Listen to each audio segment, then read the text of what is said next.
ब्रह्मा ने श्री कृष्ण की परीक्षा क्यों ली? यह बात तब की है जब श्री कृष्ण अपने बाल्य व्यवस्था में थे, यानी यह कहानी श्री कृष्ण के बचपन की है। उस समय ब्रह्मा जी को पता चला कि भगवान विष्णु स्वयं ही श्री कृष्ण के रूप में पृथ्वी पर अवतरित हुए हैं, तो उनके मन में श्री कृष्ण के दर्शन करने का विचार आया। वह ब्रह्मलोक से पृथ्वी पर आए और देखा कि अपने सिर पर मोर मुकुट को धारण किए एक बालक गायों और गांव वालों के साथ मिट्टी में खेल रहा है। यह दृश्य देखकर ब्रह्मा जी को विश्वास नहीं हुआ कि यह बालक विष्णु जी का अवतार हो, लेकिन बच्चे के चेहरे पर अतुल्य तेज था। यह देखकर ब्रह्मा जी ने श्री कृष्ण की परीक्षा लेने का विचार किया।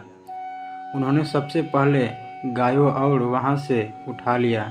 फिर जब श्री कृष्ण गायों को देखने के लिए गए तो उन्होंने वहां खेल रहे गांव वालों को भी उठा लिया और अपने साथ ब्रह्मलोक ले गए।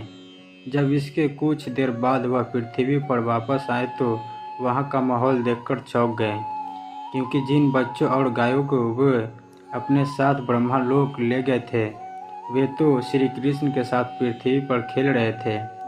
यह देखकर उन्होंने ध्यान लगाकर ब्रह्मलोक की स्थिति जाननी चाहिए।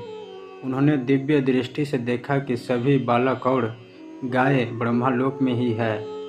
यह सब देखकर उन्हें श्री कृष्ण की लीला समझ आ गई और उन्होंने हाथ जोड़कर उनसे क्षमा मांगी। साथ ही प्रार्थना की कि प्रभु मुझे अपने असली रूप में दर्शन दें।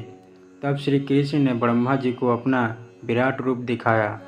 श्री कृष्ण के उस रूप के दर्शन करने के लिए कई और ब्रह्मा वहाँ पर आ गए। उन ब्रह्मा में कुछ 3 सर की और कुछ 4 सिर की तो कुछ 100 सिर के थे। अपने अलावा अन्य ब्रह्मों को देखकर ब्रह्मदेव ने श्री कृष्ण के विराट रूप से पूछा कि प्रभु यह कैसी लीला है आपकी। इस पर उन्होंने कहा कि ब्रह्मदेव, इस जगत में केवल आप ही एक ब्रह्मा नहीं हैं। जगत में कई सारे ब्रह्मांड हैं जहाँ पर कई सारे ब्रह्मदेव मौजूद हैं और प्रत्येक अपना अपना कार्य है। यह सुनकर ब्रह्मदेव ने उन्हें शीश झुकाकर नमस्कार किया।